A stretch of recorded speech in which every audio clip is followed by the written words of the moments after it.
마태복음 11장 28절과 예레미야 애가 3장 19절부터 26절까지 말씀인데요. 우리 마태복음 11장 28절 말씀을 먼저 봉독하도록 하겠습니다. 수고하고 무거운 짐진 자들아 다 내게로 오라. 내가 너희를 쉬게 하리라. 갑자기 제가 목이 좀 상태가 안 좋아집니다. 이해해 주십시오.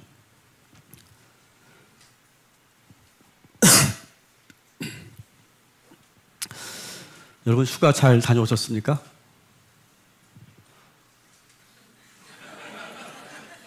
안 가셨어요? 휴가 잘 다녀오셨어요? 네. 저는 아직 안 갔습니다.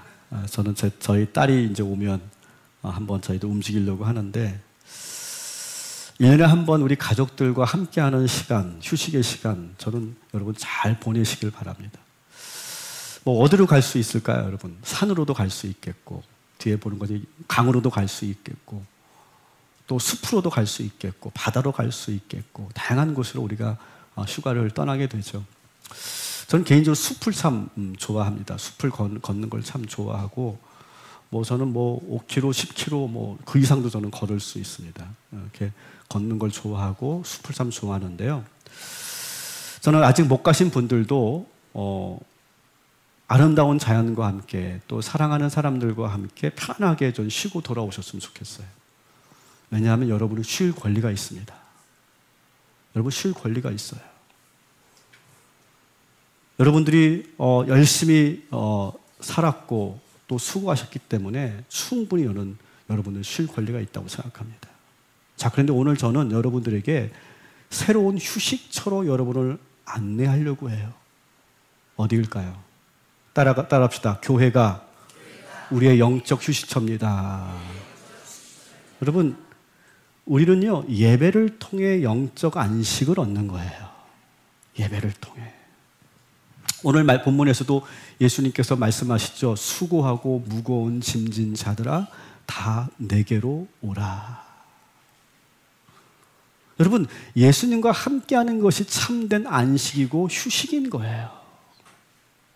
우리가 자연을 보면서 맛있는 것을 먹고 편하게 쉬는 것도 우리에게 필요합니다. 우리의 정신과 우리 육체에 참 필요하죠. 그런데 여러분, 우리의 영혼은요? 우리의 영혼은 어떻게 쉬어야 될까요? 우리의 영혼이 좋아하는 것은요, 오늘처럼 우리가 하나님께 예배하고 주님을 만날 때 우리의 영은 쉬는 거예요. 그래서 저는 오늘 이 교회에서 예배드리는 이 시간이 여러분의 영이 쉬는 그런 시간이다. 그래서 오늘 저는 그런 컨셉으로 잡았어요. 오늘 설교를 이렇게 컨셉 잡았어요. 오늘 이 자리가 영적 수련회를 하는 시간이다. 저는 그렇게 생각하고 오늘 이 설교 컨셉을 잡았습니다. 그래서 여러분들께 설교를 하고 영적 훈련을 실제로 우리가 해보려고 하는 거예요. 저는 오늘 이 예레미야를 통해서 배우는 영적 휴식법을 여러분들에게 전하려고 합니다. 따라합시다. 예레미야로부터 배우는 영적 휴식법. 자, 오늘 본문은 예레미야 애가입니다. 예레미야서가 있고 예레미야 애가가 있죠. 말 그대로 예레미야의 슬픈 노래라고 하는 뜻이에요. 슬픈 노래. 이 책의 배경은 그렇습니다. 남유다가 주전 586년에 멸망하죠. 바벨론에 의해서 처참하게 무너집니다. 성벽이 무너지고요. 심지어는 예루살렘 성전까지 무너지고요. 왕들은 포로로 끌려가고 눈이 뽑혀 죽기도 하고요. 끔찍한 일들이 일어나고 백성들은요, 엄청나게 많은 백성들이 도륙당하기도 하고 많은 백성들이 포로로 끌려갑니다. 그 현장에서 이 예레미야가 그 현장에서 목격하면서 그 감정을 주체할 수 없어서 울며 노래했던 책이 바로 이 예레미야 애가예요. 그래서 사실 이 예레미야 애가서를 쭉 읽다 보면 좀 어둡고 슬프고 절망적입니다. 왠지 우리에게 영적 휴식을 줄 만한 그런 책일까 이렇게 의문이 들 정도로 참 어둡고 슬픈 책이에요. 자, 그런데 오늘 저는 오늘의 본문 예레미야 3장 19절부터 26절은 조금 달라요. 그리고 저는 이 구절을 제가 참 좋아하는 구절입니다. 제가 이 본문을 가지고 여러 번 설교도 했었고 글도 썼었고, 그리고 무엇보다 제가 마음이 어렵고 힘들 때마다 이 본문을 펼치고 묵상하는, 마치 내가 약을 먹듯이 이 말씀을 펼치고 묵상할 때 제 마음이 치유되고 회복되는 걸 여러 번 느꼈어요. 여러분도 오늘도 이 말씀을 처방받으셔서 이 말씀을 통해 큰 위로와 치유가 일어나시기를 주님의 이름으로 축원합니다. 자, 그러면 이 예레미야를 통해서 어떻게 우리가 뭘 배울 수 있을까? 자, 오늘의 본문은요, 세 번역으로 우리가 주로 읽을 거예요. 우리 예레미야 애가 3장 19절 20절 세 번역으로 같이 읽겠습니다. 내가 겪은 그 고통, 쓴 쑥과 쓸개즙 같은 그 고난을 잊지 못한다. 잠시도 잊을 수 없으므로 울적한 마음을 가눌 길이 없다. 아멘. 이미 시대적 배경은 말씀을 드렸습니다. 나라를 잃고 성전이 파괴된 폐허된 한복판에서 예레미야가 울고 있는 거예요. 그의 깊숙한 내면의 고통을 쓴 쑥과 쓸개즙 같다, 이렇게 표현하고 있어요. 저는 어릴 때 잘 체했어요. 요즘에는 뭐 제가 그렇지 않았는데, 어릴 땐 정말 뭘 먹으면 다 체했던 것 같아요. 그러면 저희 할머니가 꼭 하시는 두 가지 처방이 있었는데, 하나는 바늘 가져 저를 따주시는 거. 저는 어릴 때부터 이렇게 땀을 당했기 때문에 저도 잘 땁니다. 그래서 혹시 안 좋으신 분들 저를 찾아오시면 제가 따드릴게요. 직효 확실하게 제가 고쳐드릴 수 있어요. 그리고 저희 할머니가 또 주신 게 뭐냐 하면 육모초 아시죠? 육모초를 즙을 만들어서 사발로 가져서 그걸 마시라고 그랬어요. 어릴 때는 뭣도 모르고 마셨다가 죽을 뻔했어요. 막 쓴내가 확 올라오고, 정말 세상에 그렇게 쓴 물질은 제가 처음 먹어봤어요. 너무너무 써가지고 그냥 구토가 몇 번을 할 정도로. 아마도 지금 이 예레미야도 쓴 쑥이라고 되어 있잖아요. 아마도 약재로 사용했던 그 쑥의 그런 쓴맛을 이 예레미야도 경험했던 것 같아요. 알고 있었던 것 같아요. 쓸개즙도 어떻습니까? 쓸개즙은 약으로도 쓰일 수 있고 도로도 쓰일 수 있는 물질이죠. 예레미야는 이 자신의 그 이스라엘의 현실을 리얼하게 표현하고 있는 거예요, 지금. 속에서 너무 깊은 쓴물이 올라옵니다. 너무나 깊은 쓴물이 올라오고 고통으로 괴로워하고 있습니다. 그리고 그 고통이 사라지지 않으니까, 너무너무 슬프니까 몸과 마음이 휘청거리고 있어요. 울적한 마음을 가눌 길이 없다, 이렇게 되어 있잖아요. 막 휘청휘청거리는 거예요. 막 온몸이 막. 여러분, 얼마나 이 예레미야가 아파하고 괴로워했을까요? 저는 오늘 이 본문을 보면서 19절, 20절과 21절 사이에는 아주 큰 시간적 간격이 있다고 생각해요. 우리가 보기에는 한 텍스트고 그냥 그 다음 절로 보여지지만 19절, 20절과 21절 그 사이에는요, 아주 큰 시간적 간격이 있습니다. 그래서 21절에는 접속사가 이렇게 시작됩니다. 따라합시다. 그러나. 자, 그 전까지는요, 지금 예레미야가 아주 오랜 시간 동안 괴로워하고 아파하고 있는 거예요. 얼마나 시간이 흘렀을지, 그것이 몇 날 며칠이 될 수도 있고, 한 달이 될 수도 있고, 어쩌면 1년이 넘었을 수도 있어요. 아주 오랜 시간이 흘렀을 거예요. 우리는 부정적인 감정은 나쁘다라고 배워왔어요. 어릴 때부터 부정적인 감정을 느끼면 우리는 혼이 났어요. 왜 우냐? 울지 마라. 화내면 안 된다. 울면 안 된다. 우울해하지 말아라. 왜 슬퍼하냐? 흥분하면 안 된다. 우리는 어릴 때부터 그렇게 배워왔어요. 이런 노래도 있잖아요. 울면 안 돼. 울면 안 돼. 산타 할아버지는 우는 아이에게 선물을 안 주. 왜 안 주죠? 여러분, 이 노래가 저는 잘못됐다고 생각해요. 우는 게 나쁜 걸까요? 우는 게 죄를 짓는 거예요? 근데 마치 우는 아이가 뭔가 큰 죄를 짓는 것처럼 그렇게 노래로, 부모들의 어떤 훈육으로 그렇게 우리는 부정적인 감정을 우리가 나쁘다고 배워왔어요. 그 심지어는 우리나라 사람들은요, 장례식장 가서도 유족들에게 위로한답시고 울지 마세요라고 그래요. 왜 울지 말아야 돼요, 유족들이? 울어야죠, 울어야죠. 근데 울지 마세요라고. 왜 우세요? 하나님 믿는데 왜 우세요? 여러분 절대 그러지 마세요. 아니 예수 믿는 사람이 왜 웁니까? 사람 죽었다고. 여러분 대단히 무례하고 잘못된 그런 인사법이죠. 울 수 있는 겁니다.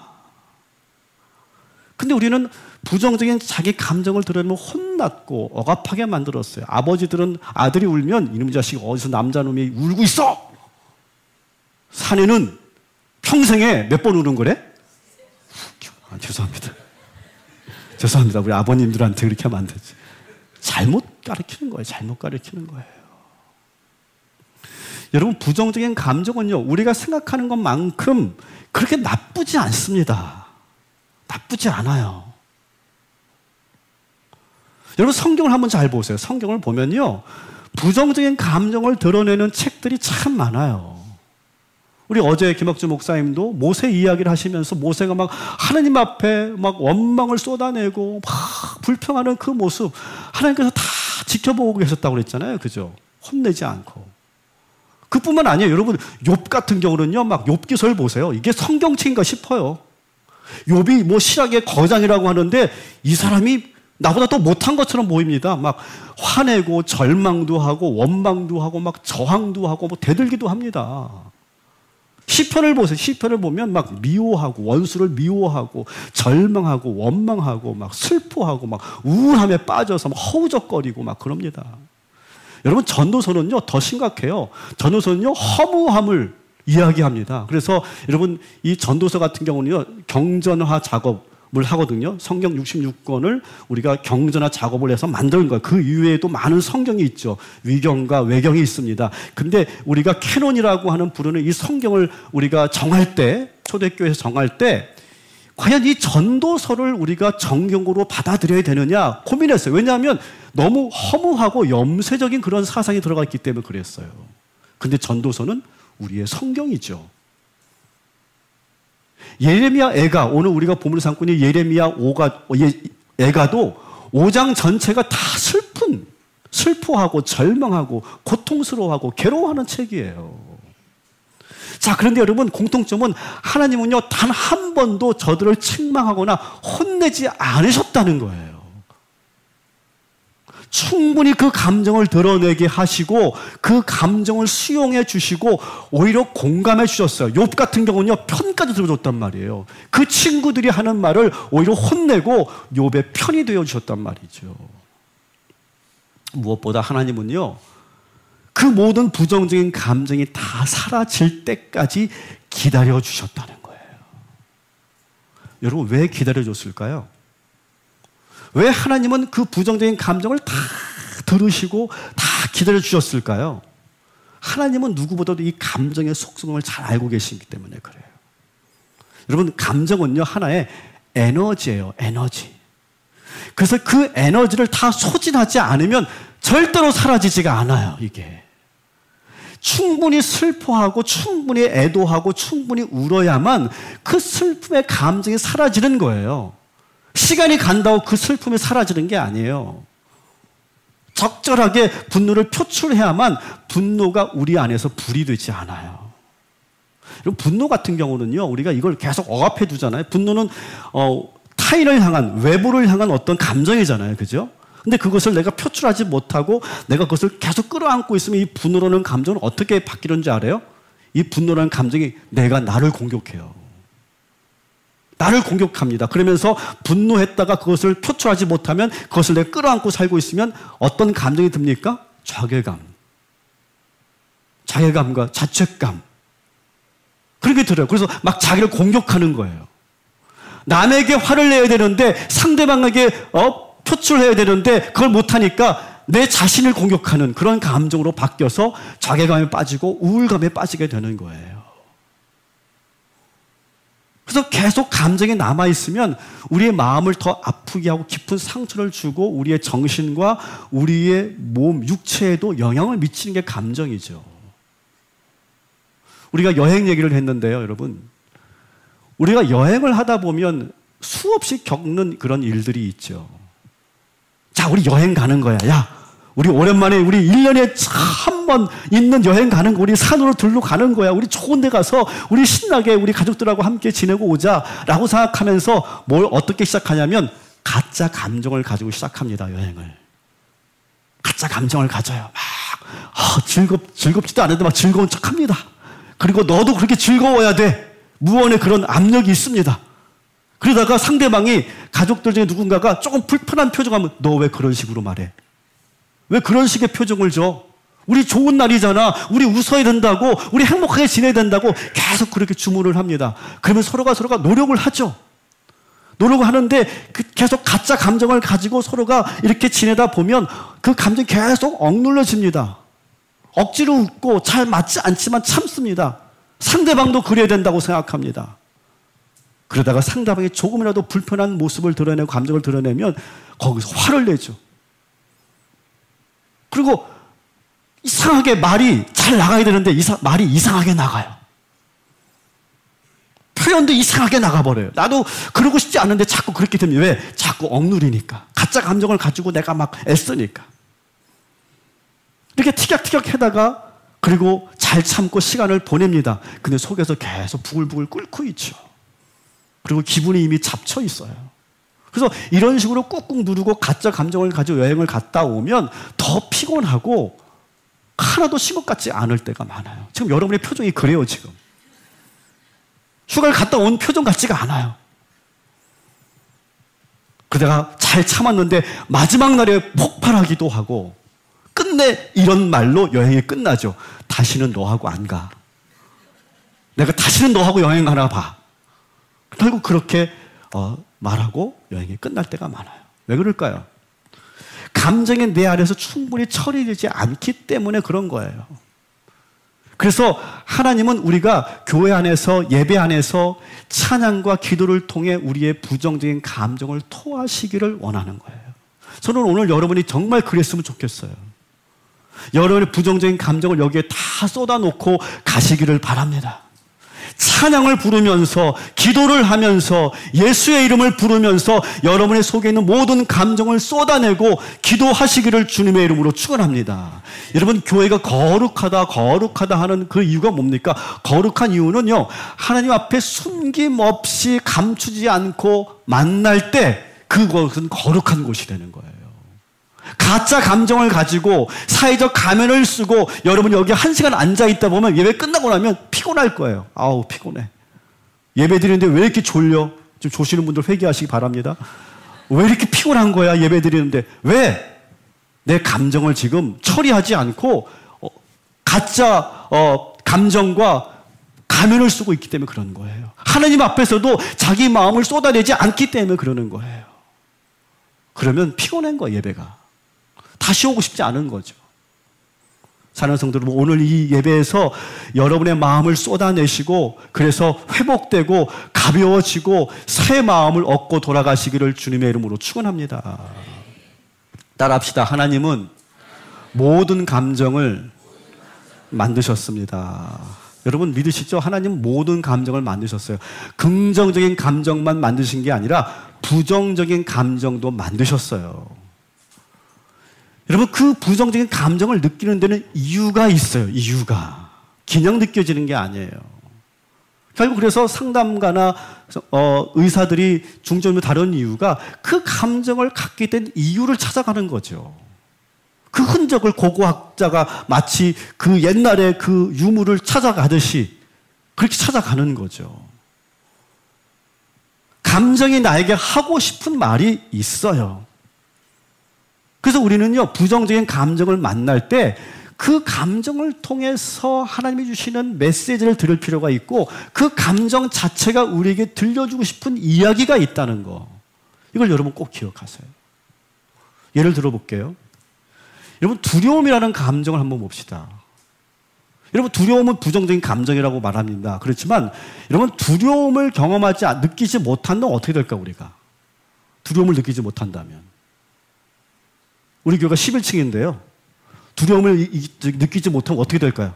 뛰어내릴 거예요, 그냥. 두려움이 없으니까. 그러니까 이 두려움이라는 감정은요, 사실 우리를 보호하고 안전하게 지켜주는 감정인 거예요. 그래서 그 메시지를 들을 필요가 있어요. 두려움을 느낀다는 건 조심해라 라고 하는 그런 메시지인 거죠. 여러분, 외로움도 마찬가지예요. 외로움을 느낄 때가 있잖아요. 외로움이라는 부정적인 감정. 근데 그 외로움이 우리에게 주는 메시지는 뭡니까? 따라합시다. 집에 있지 말고 밖으로 나가라. 그런 메시지인 거예요, 여러분. 혼자 고립되지 말고 사람들 만나고 좋은 사람들과 함께하는 시간을 보내라는 거예요. 그렇게 해도 오히려 사람들이 나에게 상처만 주고 사람들만 있으면 더 피곤합니다. 그럴 때 어떻게 합니까? 그 외로움을 이기기 위해서 하나님을 만나는 거예요. 그 외로움이 우리에게 계속해서 속삭이는 거죠. 하나님을 부르라. 하나님을 만나라. 너의 외로움은 하나님이 주시는 감정이다. 하나님을 만나기 위한 그 고독과 외로움을 너는 이 시간 알아차려야 된다. 그렇게 그 감정이 우리에게 속삭이는 거죠. 슬픔도 역시 마찬가지예요. 슬픔은 언제 느낍니까? 뭔가를 잃었을 때, 그죠? 상실했을 때. 그때 우리는 슬픔을 느낍니다. 그 슬픔을 느끼는 건 뭡니까? 그 사람이 나에게 얼마나 소중한 사람이었는가를 지금 말해주기 위해서 그 슬픔을 경험하게 하는 거죠. 우울감 역시 그런 거. 우울감 역시 항상 우리가 조종 상태로 있을 수 없어요. 때로는 그 우울감이 우리를 끌어내리죠. 잠잠하게 조용히 있으라라고 하는 메시지일 때가 있단 말이죠. 여러분, 우리가 이 부정적인 감정을 무조건 안 느끼려고 하지 말고 회피하지 말고 오히려 여러분의 감정과 깊이 대화하는 시간이 필요해요. 저는 그래서 올해 우리 교회학교 수련회와 우리 여름사학교를 보면서 우리 어른들만을 위한 어떤 여름 수련회를 좀 하면 좋겠다, 그런 생각을 문득 하게 됐어요. 그래서 그곳에서 뭐 다른 거 하지 말고 정말 이런 나의 깊은 내면의 감정을 다루고 나의 감정과 만나고 나의 상처를 한번 이렇게 돌아보면서 현재 나의 모습이 그 상처로 인해서 내가 어떤 영향을 받고 있는지 그런 것들을 한번 이렇게 치유해 가고 또 회복해 가는 그런 영적인 시간들을 참 가지면 좋겠다. 뭐 인원이 많지 않아도 좋겠다. 뭐 10명이어도 좋고 20명이어도 좋고, 그래서 정말 좋은 그런 환경 속에서 정말 깊이 내면을 들여다보면서 깊이 내면과 함께하고 하나님의 세미한 음성을 듣는 그런 영적인 시간을 가지면 참 좋겠다, 그런 생각이 들었어요. 제가 한번 하자고 하면 가실 거예요? 일부는 아무도 대답 안 하더라고. 일부는 빼놓고 갈게요.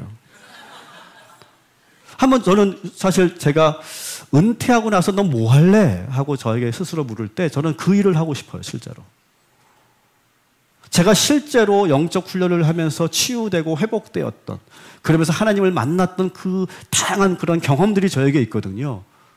저는 그 부분을 더 깊이 연구하고 그래서 그 성도들을 그렇게 영적으로 잘 이끌어주는 그런 일을 저는 하고 싶어요, 은퇴하고 나서도. 그리고 앞으로 우리 교회에서도 이런 프로그램을 좀 더 개발해야 되겠다, 이렇게 생각을 합니다. 여러분, 한번 여러분들 앞에 제안을 드리면 많이 참여해 주시면 좋겠어요. 많이 없어도 좋아. 하지만 꼭 필요한 분들이 함께 했으면 좋겠어요. 자, 그런데 오늘 이 19절, 20절은 바로 그렇게 아주 부정적인 감정으로 충만한 상태였는데 21절이 어떻게 시작한다고 그랬죠? 그러나 라고 시작합니다. 그리고 그 사이는 오래된 시간적 간격이 있다고 말씀드렸어요. 자, 21절, 22절 이제 같이 읽겠습니다. 그러나 마음속으로 곰곰이 생각하며 오히려 희망을 가지는 것은 주님의 한결같은 사랑이 다함이 없고 그 긍휼이 끝이 없기 때문이다. 아멘. 자, 그런데 이제는요, 그러나로 시작되는 이 예레미야는요, 이제는 더 이상 부정적인 감정에 휩싸이거나 허우적거리지 않습니다. 왜 그랬을까요, 여러분? 왜 그랬을까요? 충분히 슬퍼했기 때문에 그래요. 충분히 괴로워했기 때문에 그래요. 여러분, 이 말은 제가 만든 말인데요, 너무 좋은 말 같아요. 따라합시다. 부정적인 감정은 부정적인 생각을 낳는다. 긍정적인 생각은 긍정적인 감정을 낳는다. 여러분 잘 보세요. 여러분의 감정과 생각은요, 같이 연결되어 있어요. 연동돼요. 부정적인 감정을 갖는데 긍정적인 생각을 갖는다? 이건 있을 수 없어요. 그럼 그 사람은 빨리 병원 가봐야 되는 거, 오히려. 잘못된 거야. 반대로 여러분, 이 예레미야가 지금 생각을 합니다. 21절 다시 보여주시면, 곰곰이 생각하여, 마음속으로 곰곰이 생각하여, 그러나 마음속으로 곰곰이 생각합니다. 생각하면서 반전이 일어납니다. 감정의 그 어두운 구름이 다 거친 후에 곰곰이 생각합니다. 그러면서 그는 이런 생각을 끌어올립니다. 생각을 끌어올리는 거예요. 생각을 길어올리는 거예요. 마치 우물에서 물을 길어오르듯이 생각을 길어오릅니다. 어떤 생각입니까? 주님은 한결같이 우리를 사랑하시고 그 긍휼하심이 끝이 없다. 이 생각을 길어올리는 거예요. 깊은 우물에서 그 생각을 끌어올리는 거예요. 현실을 보지 않고 하나님을 바라보는 거예요. 그랬더니 어떻게 됩니까? 부정적인 감정이 순식간에 사라지고 뭐가 올라와요? 희망이라고 하는 감정이 다 올라오는 거예요. 기가 막히지 않습니까? 희망이라는 새로운 감정이 영혼 깊은 곳에서 끌어올라옵니다. 여러분, 우리가 신앙생활하는 이유가 뭡니까? 우리가 여러분이 교회 나오는 이유가 뭐예요? 현실을 보지 않고 하나님을 바라보기 위해서 우리가 이 교회 나오는 거 아닙니까? 폐허가 된 현실 속에 현실에서 눈을 돌리고 우리를 한결같이 사랑하시는 하나님을 바라보고 우리를 긍휼히 여기시는 하나님을 떠올리는 거예요. 그러면서 예레미야의 마음이 완전히 바뀌는 거죠. 완전히. 사랑하는 성도 여러분, 오늘도 우리가 눈을 들어 하늘을 바라보게 되기를 주님의 이름으로 축원합니다. 현실을 자꾸 봐봤자 문제 풀리지 않고 더 괴롭기만 한 거예요. 그럴 때는요, 시선을 돌리는 거예요. 어디로? 하늘로 시선을 돌리는 거예요. 그리고 내 영혼 깊은 곳에서 새로운 생각을 끌어올리는 거예요.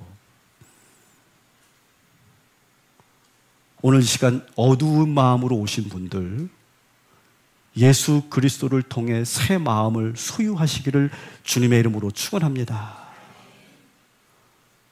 이제 희망으로 가득 찬 예레미야가 이제 이렇게 고백합니다. 예레미야가 나는 늘 이렇게 노래한다 이렇게 말하면서 23절 24절 같이 읽겠습니다. 주님의 사랑과 긍휼이 아침마다 새롭고 주님의 신실이 큽니다. 나는 늘 말하였다. 주님은 내가 가진 모든 것, 주님은 나의 희망. 아멘. 따라합시다. 예레미야처럼 한번 우리 선포합시다. 주님의 사랑은 아침마다 새롭습니다. 주님의 인자는 늘 새롭습니다. 주님은 내가 가진 모든 것, 주님은 나의 희망. 이렇게 예레미야가 노래하는 거예요. 아마도 오늘 이 말씀에서는 참 이렇게 감동이 되는 것은요, 아침마다 새롭고라고 하는 표현이에요. 아침마다 새롭고. 아마도 예레미야가 창문 밖으로 비춰오는 찬란한 아침 햇살을 바라보면서 이렇게 노래하지 않았나 생각합니다. 주의 인자는 끝이 없고 주의 자비는 무궁하며 아침마다 새롭고 늘 새로우니 주의 성실이 금이라 성실하신 주님. 우리 한번 같이 불러볼까요?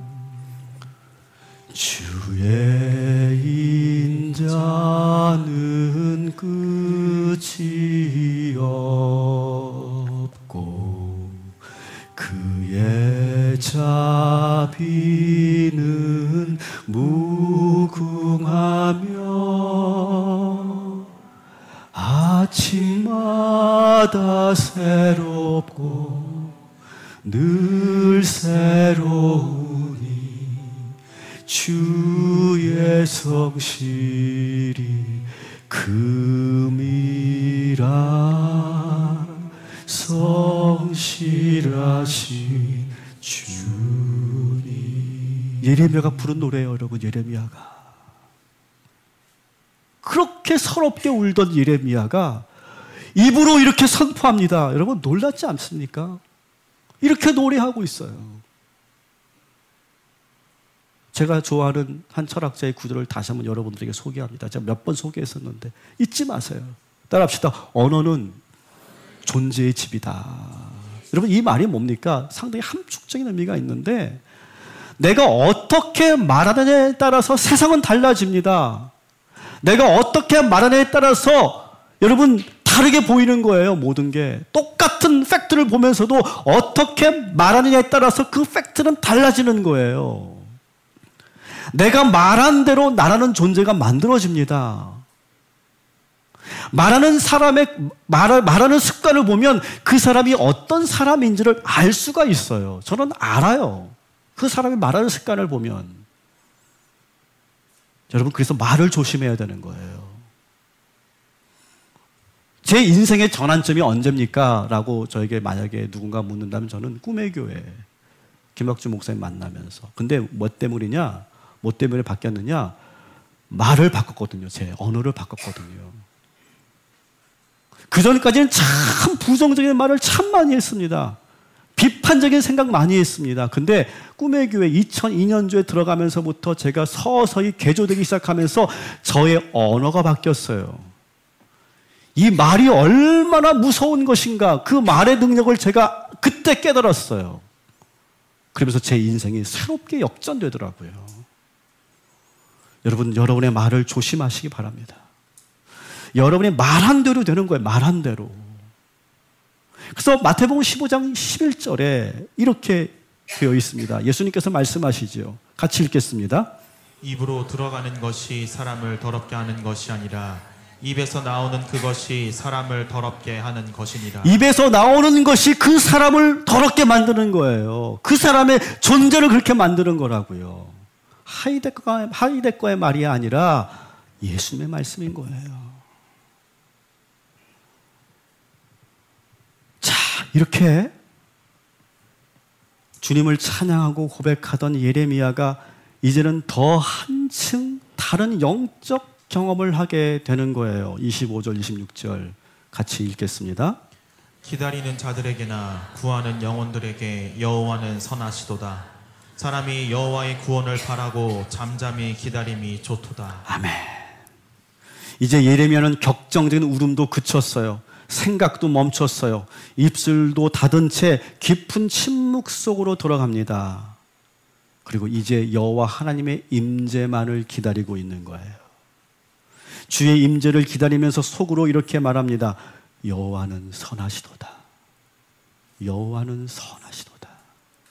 여호와는 선하시도다.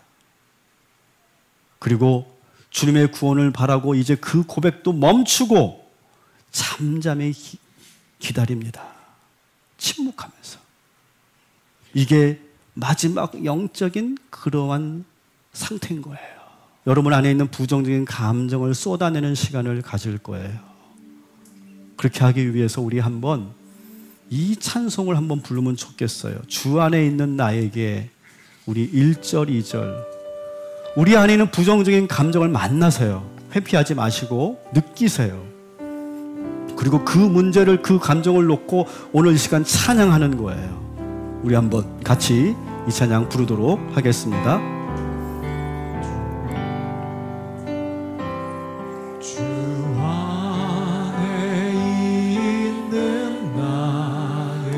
가사 여러분 다 아시니까 아시는 분 눈을 감고 하셔도 좋습니다.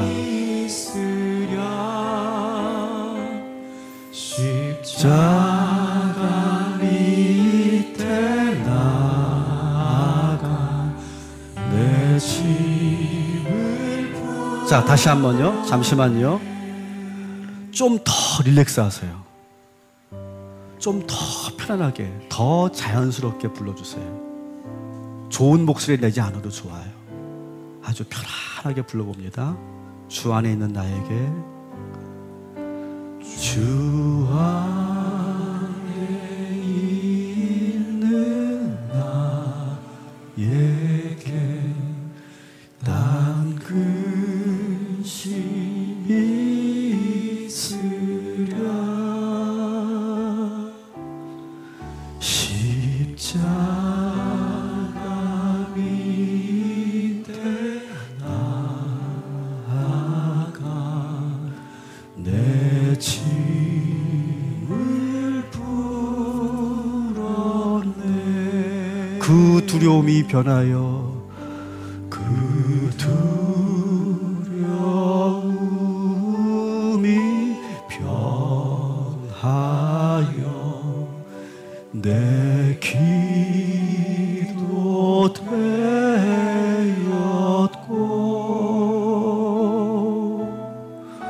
전날의 한숨 변하여 내 노래 되었네.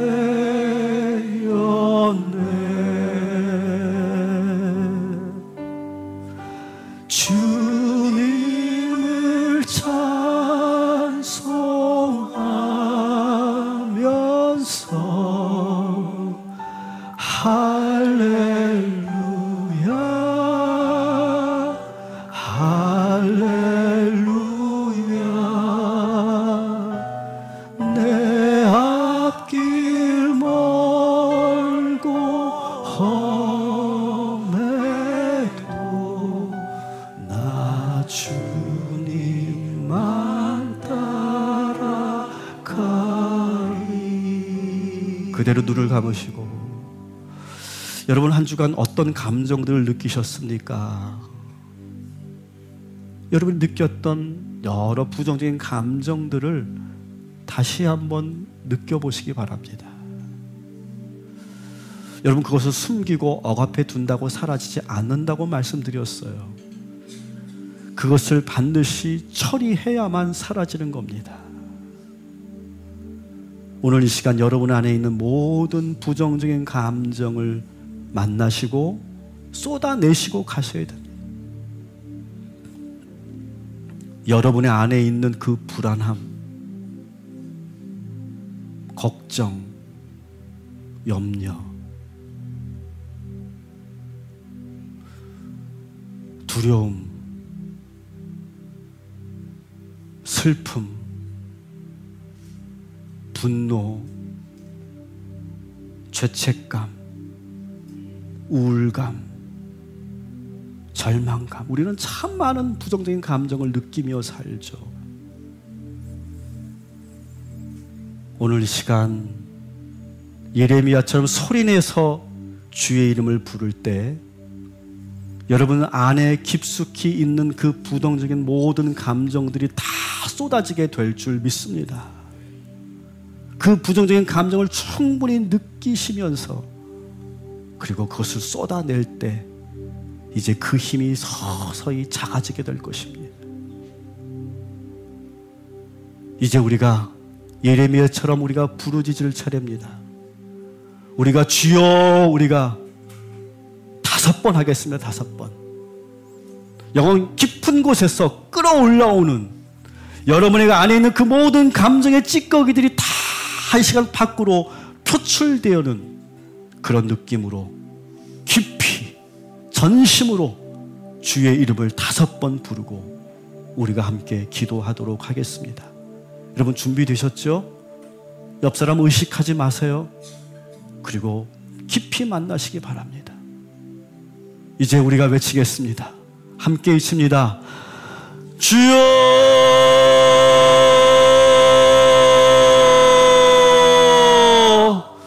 주여,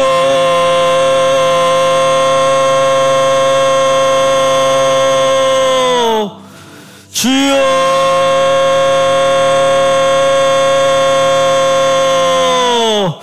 주여,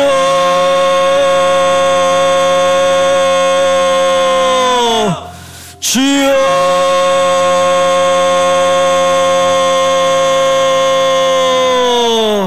그 상태에서 기도하시기 바랍니다. 주님, 우리 내면에 있는 그 감정들과 만나게 하시니 감사합니다. 어두운 곳에, 음습한 곳에 숨겨놓았던, 억압되어 있었던, 늘 느끼면서도 외면하려고 했던 그 부정적인 감정들, 언제부터 시작된지 모르고 왜 이렇게 시작됐는지, 이 감정이 나를 왜 이렇게 괴롭히는지 모르는 그 모든 원인들 보게 하시고 만나게 하시고 듣게 하여 주시옵소서.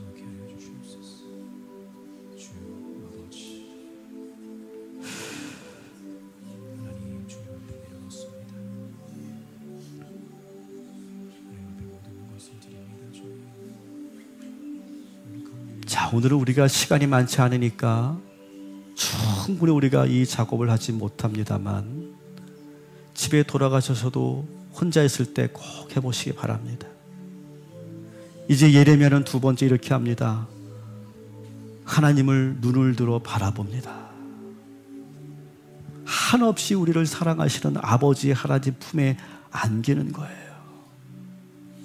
여러분, 내가 죄를 지었기 때문에 하나님과 거리 두고 계신 분들 있으시죠? 오늘 이 시간 담대하게 가까이 가시기 바랍니다. 우리 아버지 주님께서 우리를 안아주실 겁니다. 여러분의 어깨를 두드려 주실 것이고 우리의 손을 꽉 붙잡아 주실 것이며 여러분 머리 위에 손을 얹고 우리 주님이 안수하여 주실 것입니다. 제가 말씀드렸죠. 부정적인 감정은 부정적인 생각을 낳습니다. 그러나 긍정적인 생각은 긍정적인 감정을 만듭니다. 이 시간 한번 눈을 들어서 고개를 들고 눈을 감은 채 하늘을 바라보시기 바랍니다. 그리고 우리 잠시 머물며 기도하도록 하겠습니다. 아버지 하나님, 예레미야가 현실에서 눈을 돌려 하늘에 계신 아버지를 바라볼 때 그에게 새로운 마음을 주시고 희망을 주셨듯이 우리 모든 성도들이 오늘 시간 주님을 만나게 하여 주옵시고 현실에 매이지 않고 하나님을 바라보며 주님과 함께 동행하는 영적 교제의 시간 되게 하여 주시옵소서.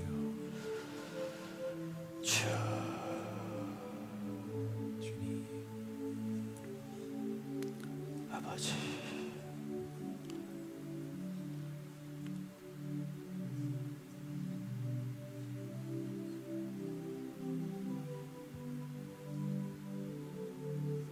우리 이 찬양 부르겠습니다. 구주를 생각만 해도 주를 생각만 해도 이렇게 좋거든.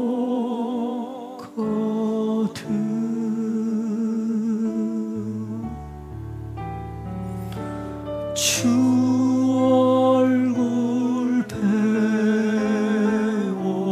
때에야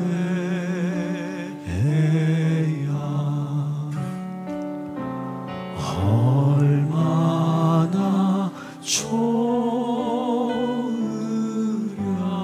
구주를 생각만 해도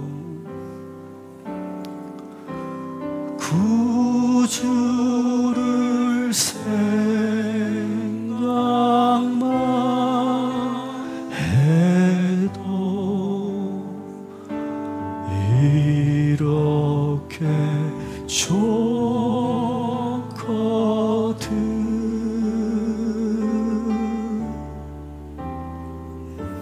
주 얼굴 배울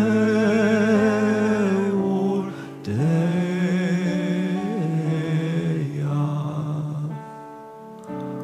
얼마나 좋으랴. 우리 한 번만 더 찬양합니다.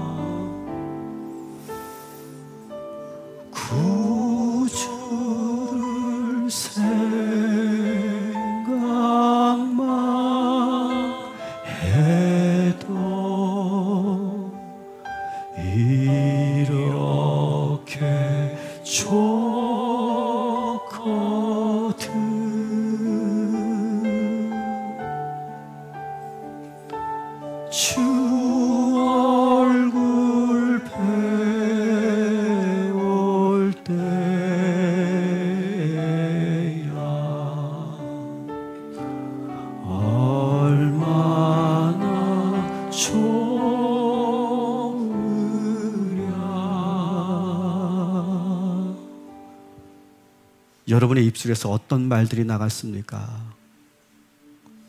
부정적으로 쏟아냈던 말들을 여러분 되돌아보시기 바랍니다. 내 그럴 줄 알았어. 난 되는 일이 하나도 없어. 난 재수 없는 놈이야. 너는 더 이상 희망이 없어. 내 인생은 여기서 이게 끝이야. 안 되는 건 안 되는 거야. 그렇게 말하면 말할수록 그렇게 되는 겁니다, 여러분. 말은 곧 나를 만듭니다. 언어는 존재의 칩입니다. 내가 말한 대로 되는 거예요. 그래서 예레미야는 자기의 입술로 하나님을 찬양하는 거예요. 주의 인자는 끝이 없고 주의 말씀은 영원하다. 아침마다 우리에게 새롭게 해주시는 그 찬양을 하나님께 예레미야는 올려드리며 생각을 끌어올리고 예수를 길어 올려서 이제 입으로 선포하는 겁니다. 우리 앞에 불렀던 예레미야의 이 노래 다시 한번 불러보도록 하겠습니다.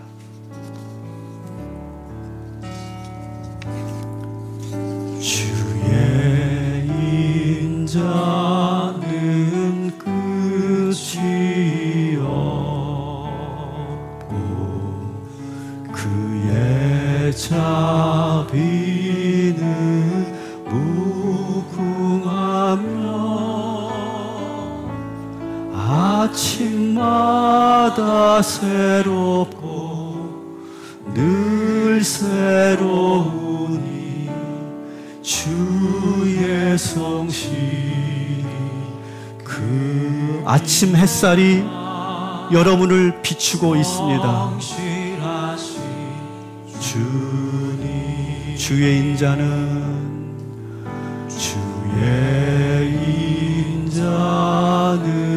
끝이 없고 그의 자비는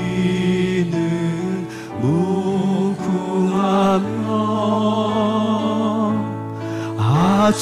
아침마다 새롭고 늘 새로우니 주의 성실이 금이라 성실하심 주니. 여러분 이제부터 아침마다 새로운 주님의 사랑을 느껴보시기 바랍니다. 이제 우리가 조용히 침묵의 시간을 가질 겁니다. 침묵 속에서 여러분이 느꼈던 부정적인 감정들과 만나시기 바랍니다. 그들이 나에게 뭐라고 말하고 싶어 하는지 여러분 들어보시기 바랍니다. 두려움과 분노와 걱정과 절망과 외로움 속에서 그들이 나에게 무엇을 말하고 있는지 여러분 들을 수 있습니다. 우리는 할 수 있습니다. 그리고 예레미야처럼 주님은 선하십니다. 주님은 선하십니다. 조용한 침묵 속에서 그때 주님께서 세미한 음성을 들려주실 거예요. 이제부터는 우리가 완전히 정적 가운데 고요함 가운데 머물겠습니다. 작은 들리지 않았던 소리들이 들릴 것이고 여러분 내면의 그 시끄러운 소리도 들릴 것이며 많은 그러한 생각들이 번뇌들이 여러분을 계속 괴롭힐 거지만 그래도 여러분 그 침묵 속에 머물러 보시기 바랍니다. 이제 잠잠히 주님의 임재 안에 머물도록 하겠습니다.